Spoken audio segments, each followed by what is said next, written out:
Hi, I'm Phil, and welcome to the Xbox Show. What's up, everyone? Hello, and welcome back to the Xbox Show. I'm Abhishek, and this is the Xbox Show podcast for August 30th, 2024.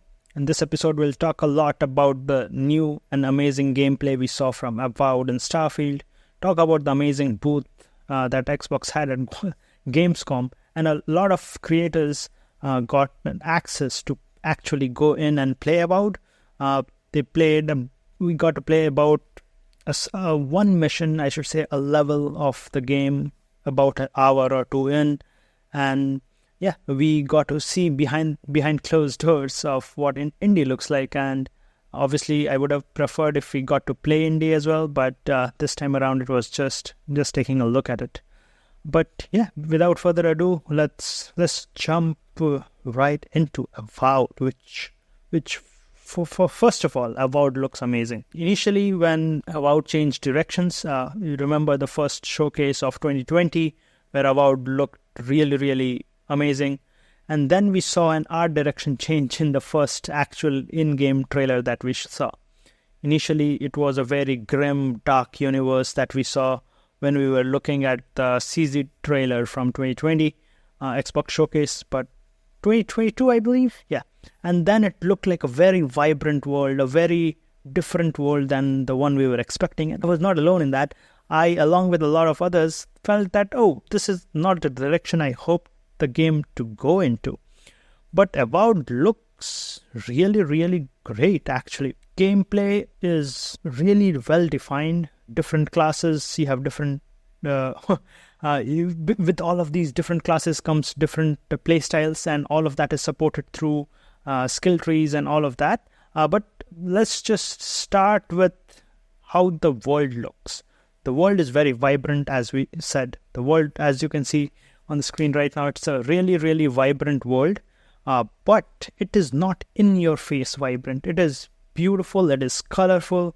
But look at the scenery, look at the detail in the scene. Everything looks pretty. Even the water, the reflection. Obviously, they're not going for that realistic feel. But even then, the water looks beautiful. The underwater scenes look beautiful. The lighting is baked in pretty nice. The lighting looks really great. Obviously, all of this footage that we're seeing, all of this is from PC. So these might be running on a 4080 with RTX on. But RTX, like the real-time ray tracing in Avowed, is really amazing. We have seen a lot of videos from NVIDIA actually showcasing that, and how they're taking RTX into play and making the world pop out and become more vibrant. Right. Apart from the looks of it, the combat looks great. And like as we just saw, like the dial that came up when you press your left bumper, that controls everything. You have your inventory. You're looking through all the accessories that you have. You can collect a lot of items, use a lot of items from what you see in the world, from chests all around the world. And you can traverse the world in different ways, and you can try to go stealthy, or you can try to go all guns blazing. And just look at this scene. This looks so beautiful. I'm sorry for all my audio listeners. If you haven't had a chance to look at the Avowed gameplay yet, just look it up at YouTube. There is IGN, there is other people who have the gameplay that you can see, or just consider coming over to Sugam Pixels and watching the video version of this podcast, and then you can see all the gameplay. All right, let's move ahead to combat. Combat was one of the other sections that people were not very keen on, right? The first gameplay trailer that we got, and even the developer _direct that we got earlier this year, the gameplay didn't feel that great, especially in melee. When you would go hit the character and they didn't show any impact of your hits. You saw the hit numbers, you saw the hits, but they didn't show a lot of impact. It has improved a lot, as you can see in these scenes right now.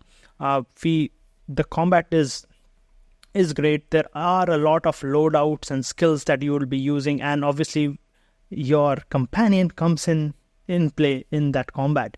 And based on your class, obviously it's very different. If you are a mage, it will be a lot of magic spells.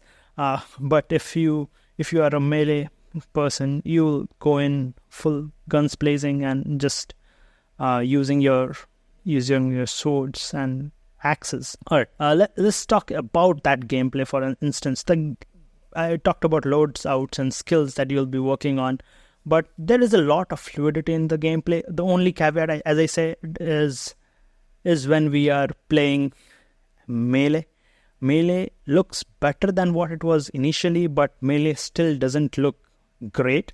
But when you are like dual wielding wands, or when you are doing gunplay, all of that is very fluid, and it's a very engaging gameplay. And you can like obviously go in and play in a different class, and now you are playing the same level in a very different play style.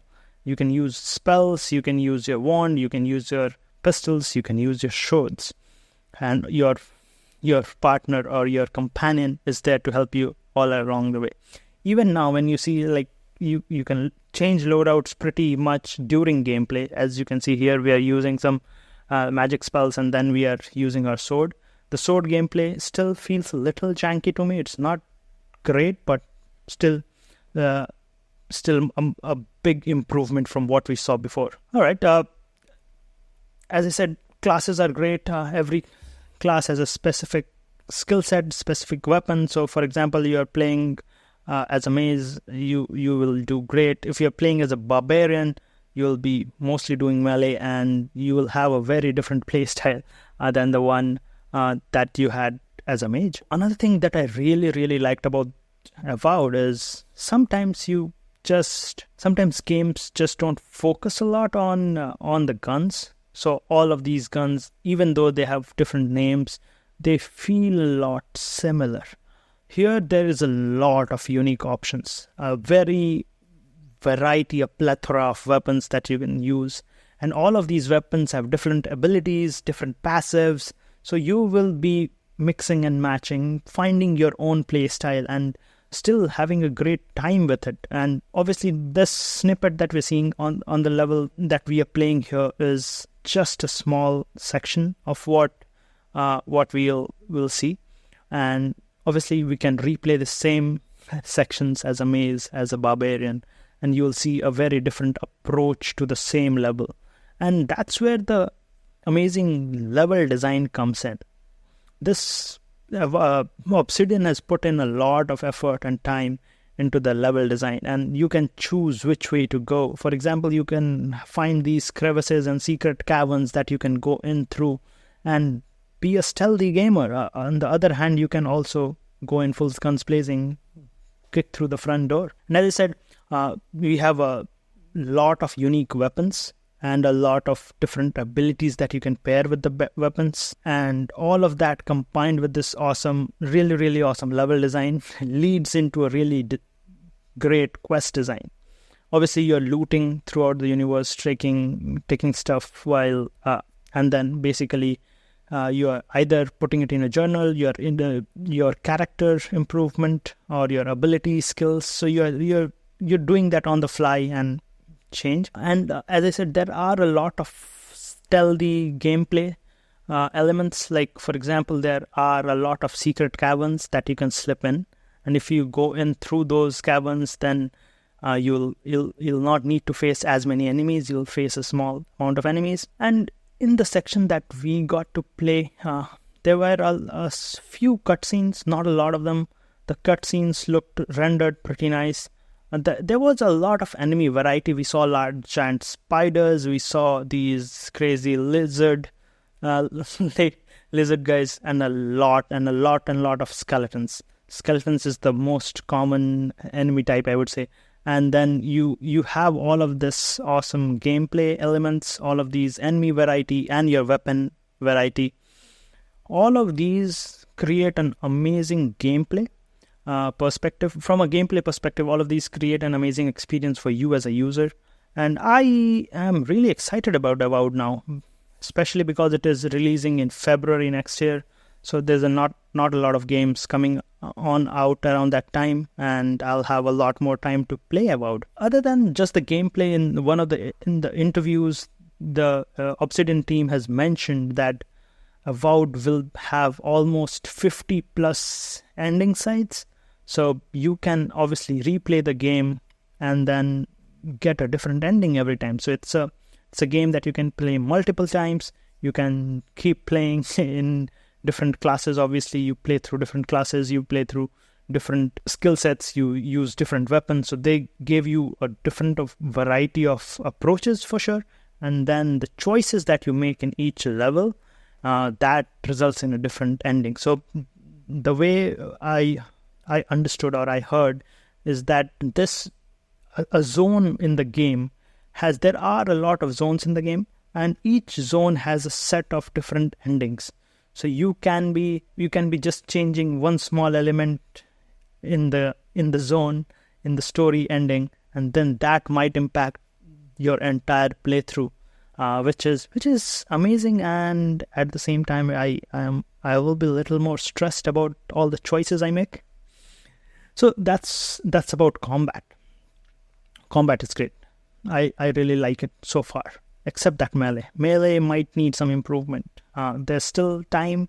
So the animations have improved a lot actually from the developer direct. So now the enemies register you hitting them, and you see that they are getting hit, and you can expect a reaction from them. The initial demo, we saw that there was not much reaction from the enemies to begin with. And now this world is not as huge as you would imagine. Like initially I thought that this might be a big game, just because it's been, since it was announced in 2020, it's been 2024, it's releasing after 5 years. I initially thought that it might be a huge game, but Obsidian has made clear that it is a similar length to the Outer Worlds. So yeah, I loved Outer Worlds, and because the length is similar, it should be a good game to get into. But at the same time, because there are so many endings, you can obviously replay the game, get through it. And we have been talking all this while about combat and how the game looks. But another aspect that really impressed me was the dialogues. So you have a huge swath of options in the dialogue tree. And when you are setting up your character, you set their backgrounds, and those backgrounds might impact what dialogue options you get. And some dialogue options might make your path easier, but it generally doesn't narrow you down to like one single set of end goal, so as to say. So there are you can get kicked back to the top tier of dialogue options, and you can get through the dialogue. So there were a few people that we talked to, and then those people had a lot of dialogue options, and you can go through them, talk to them. And as I said, if you have a specific background, that background impacts how you are actually interfacing with them. And they might be like similar to how if you have played Cyberpunk 2077, if you chose a street kid or a nomad or a corpo, you had different dialogue choices when you were talking to the same person in a different storyline. Similarly here, it looks like you're going to have that option. And another important thing is the journal. In this game, you have a journal where you can read through other people's journals, like journals in space. And there is a very detailed glossary. So glossary, as you can imagine, it has all the details you need to know about this world. Because this game, Avowed, is set in the Pillars of Eternity universe. I have not played the Pillars of Eternity 1 or 2, so I was initially thinking, do I need to go play it before the game releases? Apparently not. Even if you have not played Pillars, you can still go into the game, and there is a glossary, so if you don't understand something, you can just look at it and get a basic sense of it, basic sense of what was going on. And as you can see in this dialogue tree that is going on right now, there are a lot of options, and then there are a few highlighted with your particular skills. For example, if you are intelligent, if you had an intelligent trait, you'll have a separate dialogue option that maybe gets you better response from the user. And all of these dialogues are not like one-line dialogues. And then so you have intellect, you can crack your knuckles and talk to some other stuff. And so each dialogue tree has a lot of dialogue options. I really loved that about Avowed. It really seems like a game that is going in and taking you along for a journey. Obviously, there are a lot of things to be excited about for Avowed, and I really loved what I've seen so far. Obviously, the video that you're seeing right now, it's not my personal gameplay because Microsoft didn't allow us to record any gameplay. This is the level that we played, so the same level, just going through and playing with different classes. Okay, the huge controversy that we heard about Avowed is they are planning to lock it to 30 FPS on Xbox Series X. And they say that that's because they can pump in all the goodness into the visual fidelity of it. They can push in the graphics to the highest level, they can push the lighting, the baked-in lighting and everything to an entirely different level. So it's like a visual centerpiece. And they mentioned that because it's a single-player game, you necessarily don't need 30 FPS. And you don't need 60 FPS, which I am not sure I agree to. 60 FPS is great. I'd love to have 60 FPS as an option, right? I generally prefer playing all my games on quality mode. Whenever I have the option, I would generally play all my games on quality mode. I generally don't go into performance mode unless I'm like playing Forza or like Halo. Then I switch to, when I am playing multiplayer, I switch to 60 FPS or 120 FPS, whatever is available. But when I am playing single player games like Cyberpunk, for example, I just played Cyberpunk on 30 FPS quality mode. And yeah, it worked great for me. I had great crowd density, I had great lighting, all of that. But on Gen 9 consoles, I guess, at least on the Series X, we should have that option to switch to performance mode if we want to. I know Series S is a different story altogether, so maybe this is the optimization and they don't want to put in all of that effort to performance because, as they said, performance is one of the last things you're gonna do. That Obsidian team is gonna work on. That's the last thing we are gonna work on. But at the same time, what are the other things that you are working on right now? You already got a 3-month delay. It was supposed to launch in November, but because we have too much on our backlogs, we get to play it in February or March right now. So it's spring. I don't remember the exact date. Maybe February.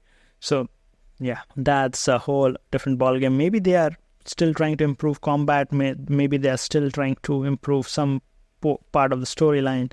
I'm not very certain on that. But yeah, 30 FPS, I'm not sure how I feel about it. But yeah, let me know down in the comments. Do you want that option to have 60 FPS if it means you have less RT, you have less graphical fidelity?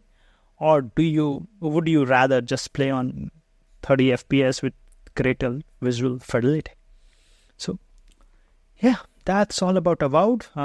Really exciting game, really challenging one for the team because obviously there has been a lot of negative sentiments, especially due to the 30 FPS cap.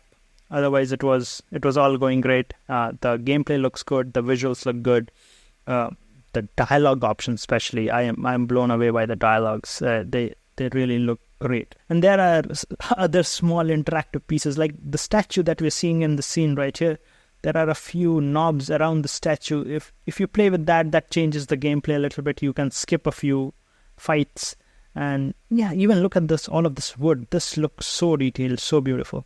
And as you can see, they're pointing to it. You turn that knob around, and then that statue is filled up with essence. And yeah, okay, I'm not gonna ramble on around about it anymore. But yeah, Avowed looks great. I hope you guys will give it a try when it comes out on Game Pass, maybe on Xbox or even on PC. Looks great on PC. We haven't seen anything from Xbox yet, but 30 FPS, that's a big question. Is 30 FPS great or not? The other game that had a lot of attention from everyone in the last couple of weeks was Indiana Jones. Even though the gameplay is great, it finally got its release date. Indiana Jones is coming up soon. Indiana Jones will launch on December 9th. on Xbox and PC and on a Game Pass. And Indiana Jones also, we got hands-off preview for Indiana Jones. We have already seen a lot of Indiana Jones already. We saw it at the Developer Direct. We saw it at the game showcase. So we have detailed scenes. So we know what Indiana Jones actually is, what the gameplay will be like. But this was another extended gameplay, but hands-off extended gameplay. Obviously, the world looks beautiful.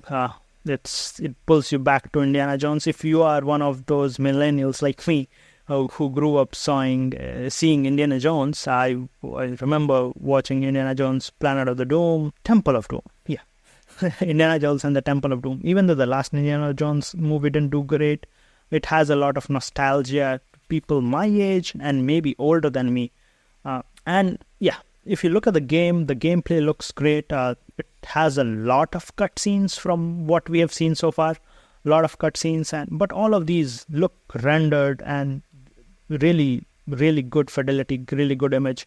And Machine Games has done a really great job here. The initial question was, will Indy look different? But they got the likeness of Harrison Ford, so it's not breaking your perception of who Indy is, and you are going in playing as Indy. Most of the game is first person though, so that's the other thing. You're playing first person, which is the strength of Machine Games. They've always made first person games with Wolfenstein series, so it's great that they're playing to their strengths with first person gameplay. But all of the cutscenes, and then there are traversals and puzzles where you will actually go into third person, and then you get to see Indy in his boot, in his hat and the cowboy hat, and then you get that feeling of Indiana Jones being around you. And then it's classic Indiana Jones, still set in the Nazi era, so you still have Nazis looking for artifacts that Indy's gonna try and stop. As we already said, there is a lot of that actual original Indiana Jones essence. There is Harrison Ford's likeness in the video, and Troy Baker, who is voicing Indy in this game, has done a really great Harrison Ford. So you feel like it's Harrison Ford, but essentially it's Troy Baker in the background. And this game is really, really pretty. It is a globe-trotting adventure, as they have put it. You'll be going through different places all around the globe in a great circle, if you may. So you'll be going around the world in a great circle. You'll be exploring different places. You'll be trying to extract some artifacts, stop the bad guys, stop the Nazis from doing the same. And initially when I looked at the gameplay, I thought, okay, this is just a single player campaign. You're just playing as Indy. You're just going ahead. You're just gonna solve some puzzles, go through the story. But looks like there is a progression system in the game. So I'm not sure what you are going to unlock with that progression system. Maybe Indy gets a longer whip. He remembers how to read Latin. I don't know. Those are just some random guesses that have popped off the top of my head. But during this extended gameplay, behind the, obviously, hands-off preview, I should say. In this extended hands-off preview, what we saw is that you actually get adventure points. And these adventure points are collected by collecting adventure books throughout the world. When you are on a mission, you can just pick up an adventure book, and then that book grants you adventure point. Another important piece of the puzzle of Indy is his journal. So you'll have this journal on you all the time, and you can keep writing down stuff in that. You can keep all the details in there. And the idea is that those details should, at the end of the day, help you solve a lot of puzzles. So when you have that in hand, you have your journal, you have the details, and then you go ahead, you solve those puzzles. And there are a lot of puzzles in Indy, is what I have heard. Puzzles should be great. But all of those puzzles, all of those great Indiana Jones feel that you're getting, all of those puzzles, all of those combat can be different for everyone, right? So we are used to changing the difficulty in games, right? We are used to changing the combat difficulty for the game overall. But if you are one of those people who still likes a great combat, but you're not great with puzzles, or maybe you just don't like puzzles, you're not engaged with puzzles, or the puzzles maybe throw you out of the game, then Machine Games have confirmed that there is an option to change the difficulty of the puzzles. There are a lot of puzzles and of varying difficulties throughout this game, but if you want, you can turn down the difficulty of puzzles, and then you'll have an easier puzzle. I'm not really sure how that works. Maybe they give you hints, or is it's more highlighted in the game? We're not sure yet, but there is an option that will let you turn down the difficulty on puzzles while keeping the same difficulty on combat. Right. And the game is a series of missions.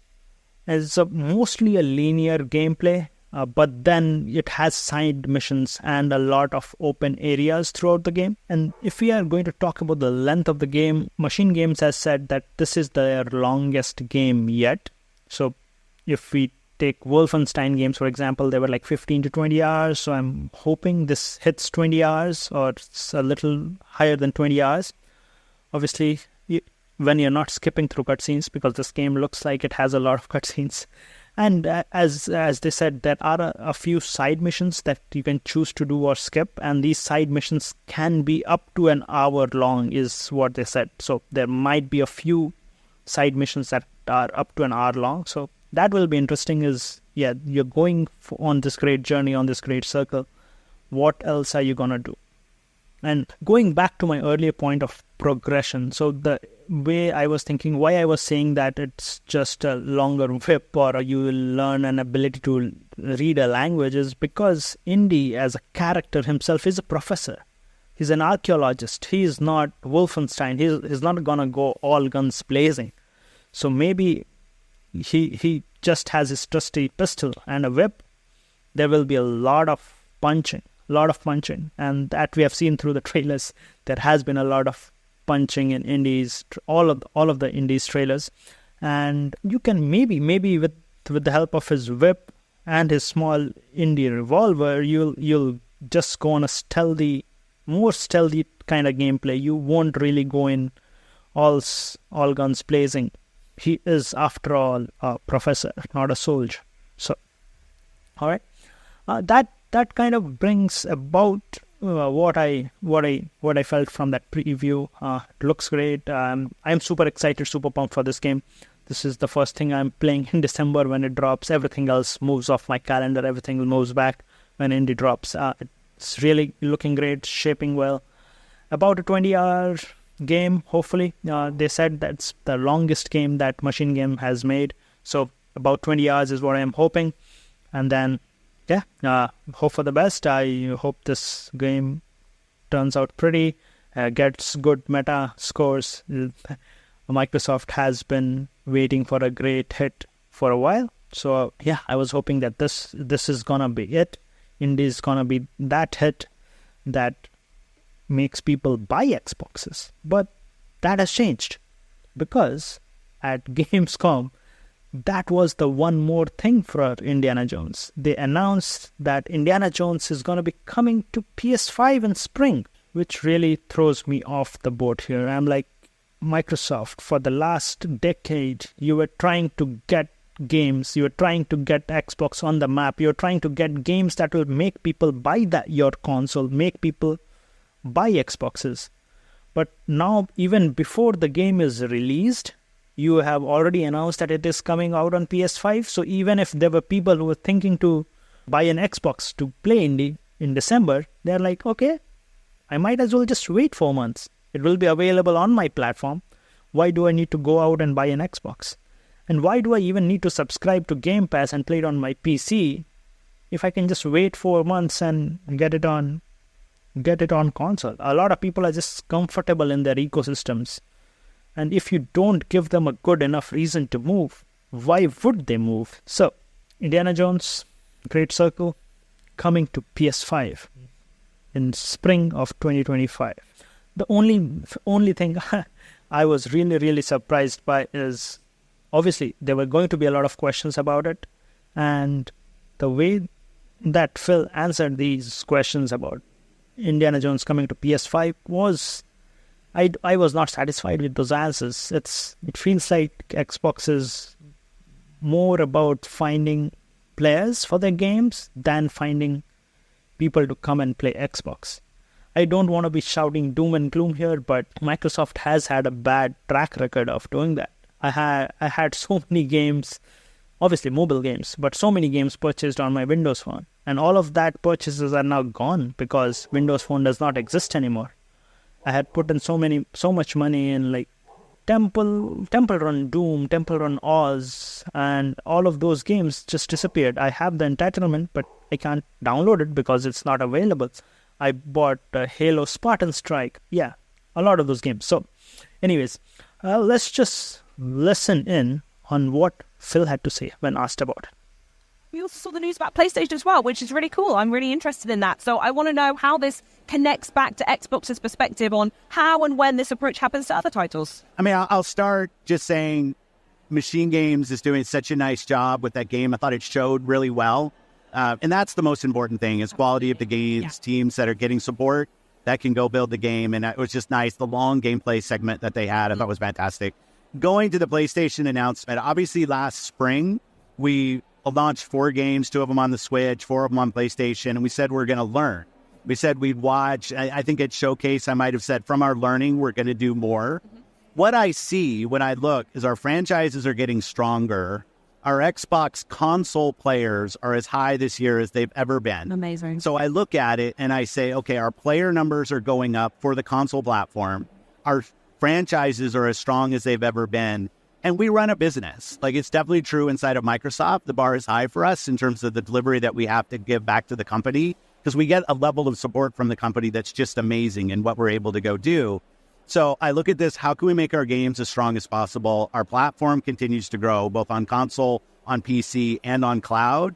And I think it's just going to be a strategy that works for us. And the last thing I'll probably say is I think as an industry right now, there's a lot of pressure on the industry. It's been growing for a long time, and now people are looking for ways to grow. And I think that us as fans, as players of games, we just have to anticipate there's going to be more change in how some of the traditional ways that games were built and distributed. That's going to change. That's going to change for all of us. But the end result has to be better games that more people can play. If we're not focused on that, I think we're focused on the wrong things. So for us, it's Xbox. Health of Xbox, health of our platform, and our growing games, most important things. All right. So as you just heard the big boss say, it's all about the quality of the games, and they're happy. They're just happy the game looks great. Indiana Jones looks great. And they've given Machine Games the time to cook.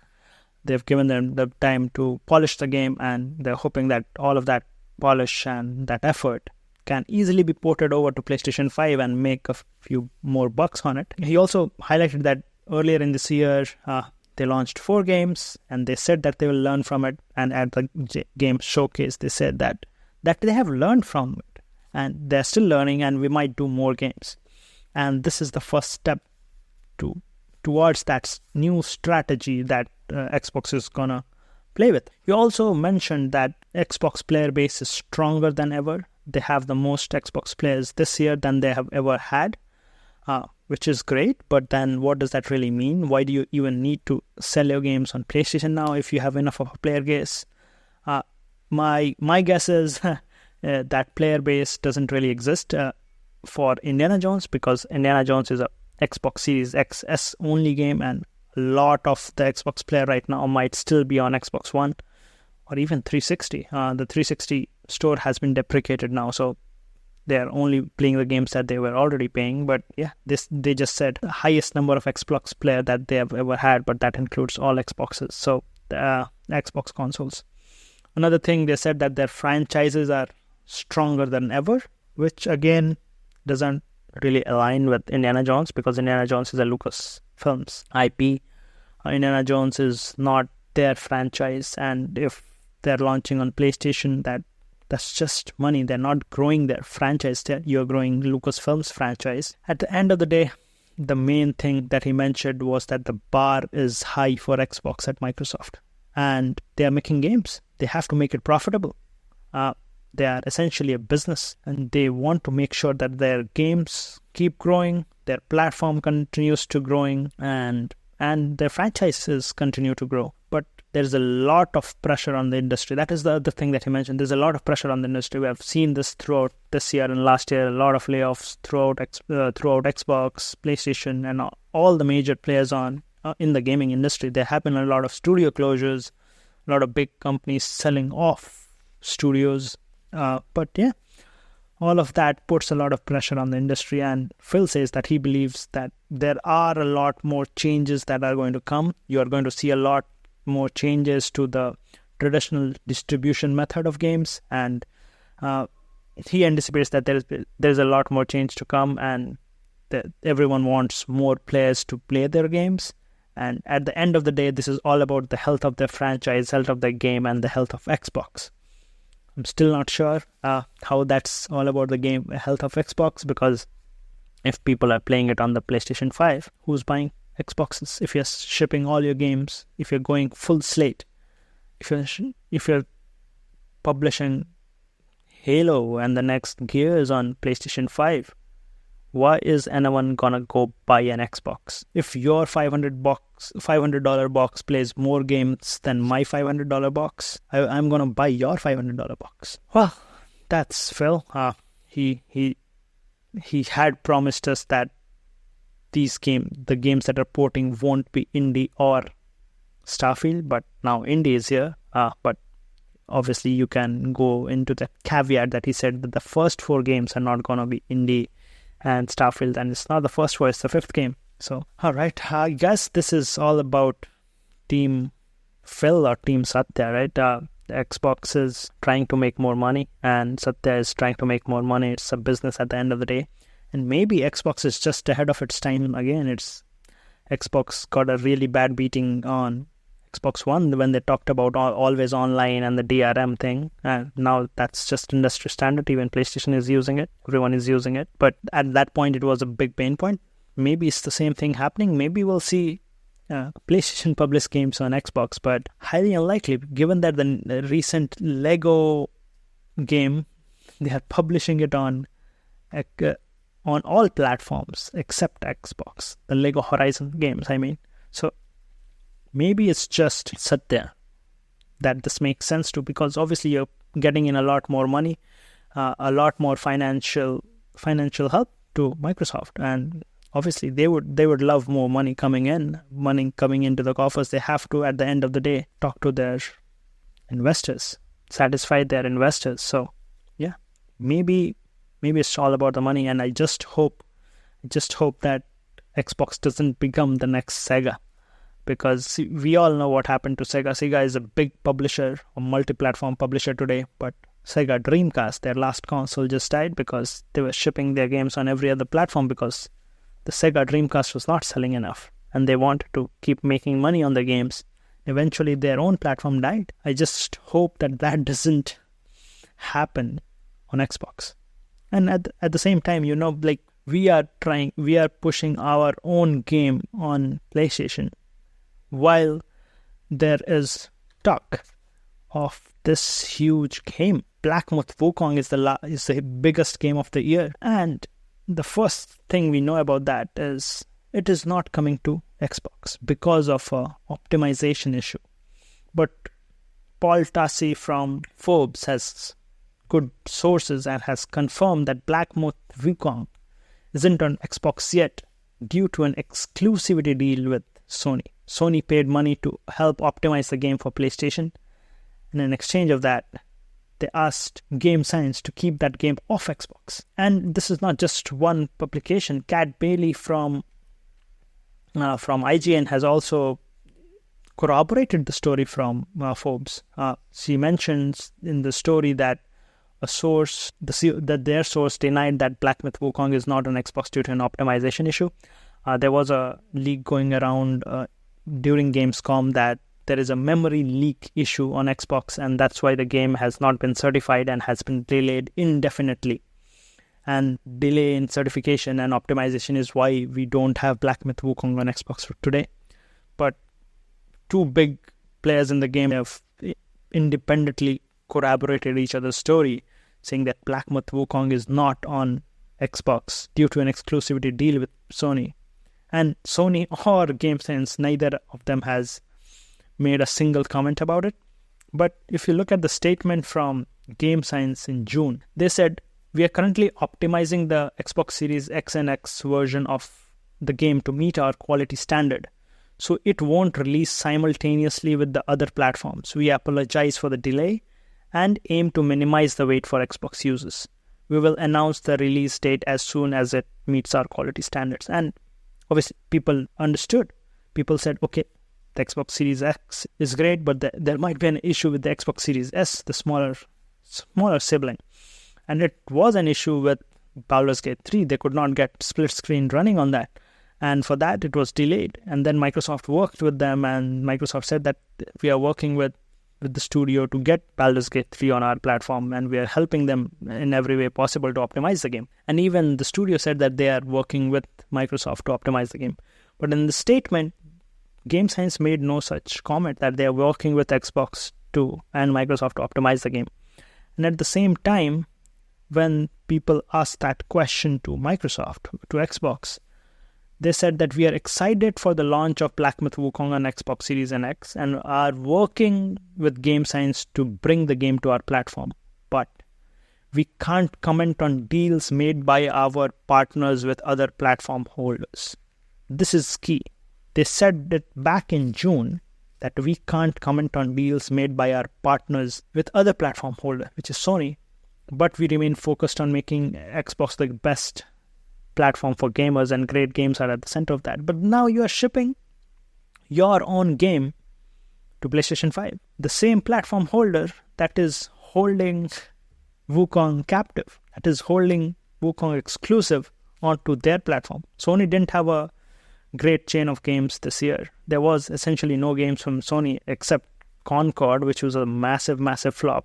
It had maybe 700 peak players on Steam. And it was just a $40 game to begin with, and it was a massive flop.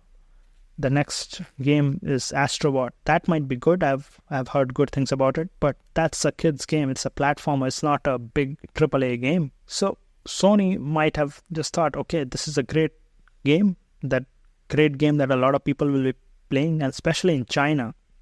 Black Myth is based on a Chinese legend. It's based on the Chinese mythology. And then that is the market that Xbox and PlayStation have not cracked a lot. There's not a lot of consoles sold in China, but this time they sold bundles with Black Myth Wukong exclusive to PlayStation, and that's how they got a lot more Chinese players, I guess. And that's the pitch that Sony played. And Microsoft still shipped Indiana Jones to PlayStation 5, which still annoys me a little bit. I'm happy that a lot more people will experience the game. It's a great game that Machine Game has worked on. Machine Game's is a great developer. Everyone needs to play that game. Everyone deserves to play that game. But should Microsoft enable that at the expense of their own platform? Especially when this was the statement that Phil gave last time out when we were talking about Call of Duty. He said, I want to give you the choice on how you play your games and who you play your games with, and not try to do slimy platform things to force you to do what I want you to do. Give the players choice on what they want to do and who they want to play with. Big statement. And they have followed up on that. And they have made Call of Duty just open to everyone, right? The Call of Duty might even come on Nintendo next time around when the Nintendo Switch 2 or the Super Switch comes around. They've signed 10-year deals with everyone, and they made sure that Xbox didn't get a exclusive beta for Black Ops 6. That's what PlayStation was doing all this while. They had Call of Duty betas exclusive to PlayStation 5, PlayStation 4 players.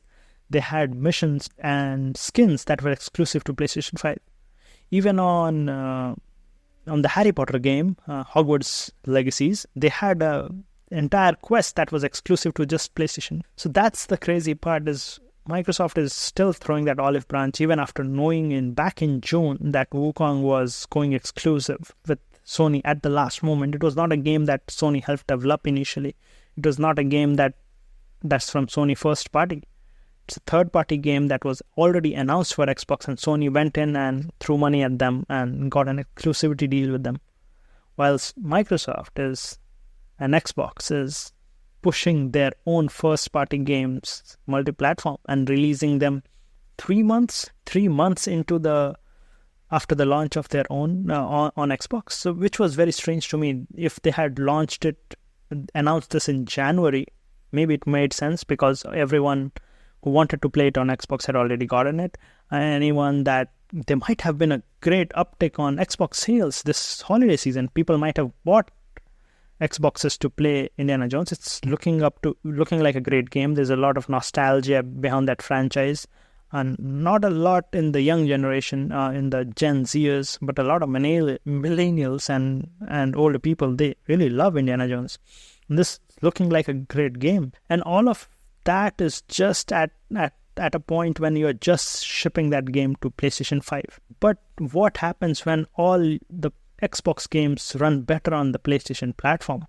With this leaked PS5 Pro, the PS5 Pro just got leaked last week.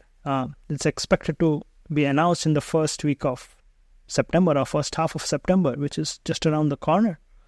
And it's scheduled to launch holiday 2024. And if you look at the renders, someone got the packaging image for the PS5 Pro, and then other people just created renders based on that packaging. So it looks very close to the PS5 Slim that we have currently. But instead of just having one slit down the center, now it has 3 slits. So it's essentially a taller device, maybe a little beefier, but looks like you can still use the same faceplates from the standard PlayStation 5. So they keep the same part. And the pricing, if the leaks have to be believed, is $599 for the digital version. Obviously, you can still get that external disk drive like you do with the Slim PS5 Slims. So you add that $80, so it will be around $689 for the disc version. But still, at $599 digital version, you have a much beefier device, higher spec. And at the same time, when Xbox is trying to sell a $599 Xbox Series X with just a memory upgrade, just a hard drive upgrade, right? They are putting a 2 TB SSD instead of 1 TB one that's selling for $449. So now you are a customer, you're going to go buy a game, and you're like, oh, if I pay $599 for the PS5 Pro, I'll get the better quality of Indiana Jones. Maybe 4 months later, but yeah, I'll let the Xbox users beta test the game for me, and then I'll play the higher version of the game. Especially if you look at the specs of the leak that the leak suggests, they're using the same CPU, but now the CPU is on a high frequency mode, so that increases the clock speeds by about 10%, gives a 10% boost to the clocks, and so it is like a 3.85 gigahertz clock speed right in the PS5 Pro. Same CPU, but high frequency mode boosted, so it brings it in par with Xbox right now on the CPU side. And Xbox, being stronger for the last 4 years, still had games performing better on the PlayStation 5. And the big upgrade is in the GPU. So now they have a 33.5 teraflop machine instead of a 10.28 teraflop on the PlayStation 5. Xbox had a 12 teraflop machine and still performed weaker in a few games than PlayStation 5, which was 10.28. But now with this 33.5 GPU, we can expect a 45% improvement in GPU rendering. So higher resolution, more frame rate. It's pushing the industry forward. It's pushing the games forward. So I can imagine Indiana Jones playing on an Xbox Series X versus playing on a PS5 Pro. It will have a better version on the PS5 Pro. So PS5 Pros will sell. Why would a person buy an Xbox when you can play a better version on PlayStation 5? And that's not it. Like it has more powerful ray tracing inbuilt, so it's expected to have 3 times better ray tracing than the current PlayStation 5 Slim. The memory also improves, so the memory goes from a 448 Gbps speed to a 576 Gbps speed, which should again help with loading times and all of that stuff. So memory is also great. Again, Series S is even slower now. So if you compare Series S to a PS5 Pro, that's like a big gap to optimize for. And what if developers just start pushing for PS5 and PS5 Pro, and Series S left get behind? And if Series S is left behind, Series X gets left behind because of the parity clause between X and S. If you want to release a game on X, you have to have the same features on S. That's the clause that Microsoft has right now. So either they drop that clause or Xbox loses more games. And at the end of the day, PS5 Pro also added a 300 TOPS NPU that will enable them to do a lot of machine learning and a lot of AI features to be pushed into this PS5 Pro. And at the end of the day, this looks like a great device. If all of these leaks and the pricing are believed to be true, this will be a device that I would essentially suggest to anyone who's not an Xbox fan. If you're not an Xbox fan and you want the best bang for your buck, for $600, if you can get 33 teraflops, I not in my good conscience cannot suggest anyone to spend $499 and get an Xbox with 12 teraflops. So that's a big delta in performance. And at the same time, if your games are also not exclusive, if the games are going to the PlayStation 5 and PlayStation 5 Pro, that even leaves it even in a worse state. That's it for this episode of the Xbox Show podcast. I hope you guys enjoyed this. If you did, please don't forget to hit that like and subscribe button. It helps us out a ton. And if you are listening to us on an audio platform, Spotify, Amazon Music, or Apple Podcasts, please consider leaving a review and sending this episode out to a friend who might be interested in Indiana Jones, Avowed, or Xbox in general. All right, now that's it for this episode of the Xbox Show podcast. I'll catch you guys in the next one. Peace.